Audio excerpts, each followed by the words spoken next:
Dr. Malachi Z. York has had an immense impact on the intellectual and spiritual evolution of many people. Dr. York went beyond the spoken word and organized the chosen people to exist outside Babylon's matrix.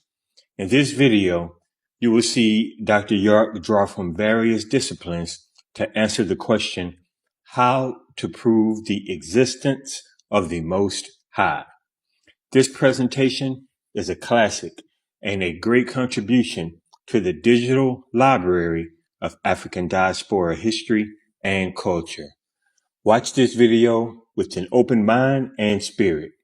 Here is How to Prove the Existence of the Most High by Dr. Malachi Z. York.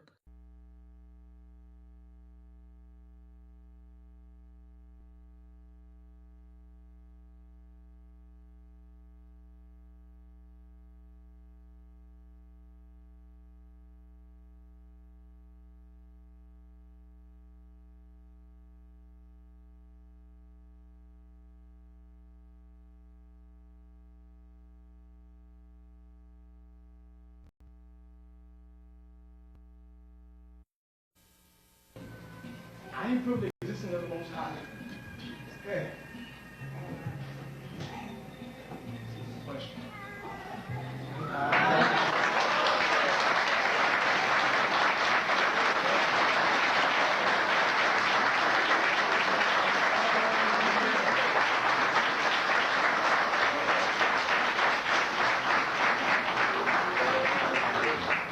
Very good family.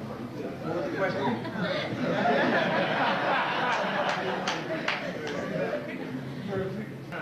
Say it again. What was the question? Who asked the question? What's the question, brother? How do you prove the existence of the Most High in the Elohim? All right. First of all, when we introduce the word Most High, because in our realm of time, we have several different languages we have to deal with. For instance, in the ancient Nuwapi, which is called cuneiform today, they use the word Anu, when on high. By the time the Hebrews got it, it became Eliun. By the time the Soretic or Muslims got it, it became an Aliyu. Right? It changes accordingly. And what it implies is that the L, and you can do that in, let's say, if you looked at it in levels of height, then you say the Most High is that being that is what? The highest, which puts him in levels with other beings. So in order for Allah subhanahu wa ta'ala, the Muslims say, to be the Most High and Aliyu, then there must be other beings that he was weighed against to attain that position. You follow that? That's what I try to explain to the Muslim world. When they say Allah and Aliyu, one of his attributes, Allah is the Most High, Allah is the highest. You have to say highest of who or what. How you become the highest of something unless there's something compatible to you or something that was a challenge to you and you have what? Overcome it. You understand what I'm saying? So when Melchizedek, the way the Bible translates the name, met Abraham, right? He taught Abraham about Eliun, Eliun, El in the Torah. Right? The Most High, the highest. Because Ibrahim or Abraham or Abraham, see the language game again, was already worshiping as a Chaldean. He already had a religion. He already prospered, because in the Torah or Tanakh, they tell you that he fell on his face and he prayed before those Hittites, when he was buying a tomb for his wife. Right? You follow that? So he understood prostration already. So he understood prayer already. But Melchizedek had to come and tell him, get back to the worship of Anu. Now, why would I say Anu when they use Eliun, Eliun, El in the Tanakh or the Torah? Because Melchizedek was not a Hebrew. When Melchizedek was speaking, he was speaking as Melech Zodak. He was speaking as in Hebrew, we say Malach, an angel who is Siddha, who is righteous or justified, who deals just. So he wasn't speaking as a Hebrew or an Israelite or a Muslim. He was speaking as a Chaldean. You follow that? Meaning he was speaking to Abraham, who your Bible says was a Chaldean or of Chaldea. They also, but if you look into the Hebrew of it, you'll find the word Aramean, of Aram from Genesis 10. So all these people were speaking one of the dialects that was given to man. You with me?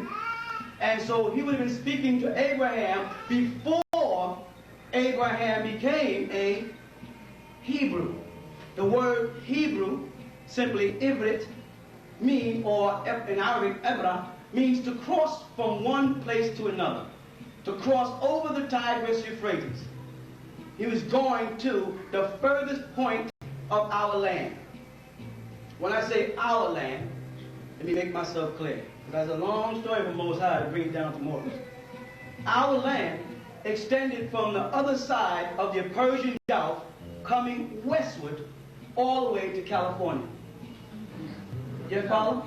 There was no Red Sea or Reed Sea. Right? Bahra, we call it Bahra Ahmad. There was none there. There was no Atlantic Ocean. Continental drift and continent drift resulted in land masses moving. Thus, there was no Africa. There was no separation called South America. All those pieces of land, when pushed back together, will give you one bland spot of water in the center. And that bland spot today is off the coast of what they call Bermuda. You with me? Which was all part of what the ancients called the Yucatan. Beneath the Bermuda is now what they refer to as the Bermuda Triangle. A magnetic field. That was the capital of our kingdom. That which took place in Sumer and Egypt, and this land, the land of the frogs, some call it a maxim, from the word Mexico. That's just one of the names. All that was called Genawa. Genawa is what we called it. And we sectioned it off into parts based on the people that were there. I don't want to go too far from Most High, so I'll come back around to that part later. So when Abraham started his journey, he encountered a man who the Bible cannot account for genealogy speaking. A man called Melchizedek. The man is also mentioned in Moses' time. The man is also mentioned in the book of Hebrew in Jesus' time as being after the order of Melchizedek. You follow? This was, of course, an incarnated being. We do believe in reincarnation and incarnation. You follow? Now, Muslims will tell you they don't believe in reincarnation. Christians will tell you they don't believe in reincarnation, right?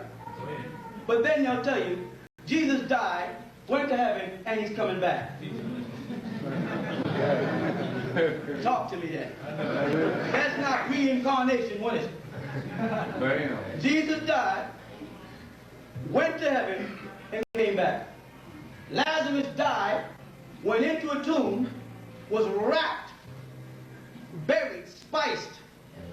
Jesus came 3.5 days later and called Lazarus back to life. Back in the same cardinal body. What is that? That's reincarnal body. Reincarnation. You hear me? All right, so we have a being, Melchizedek,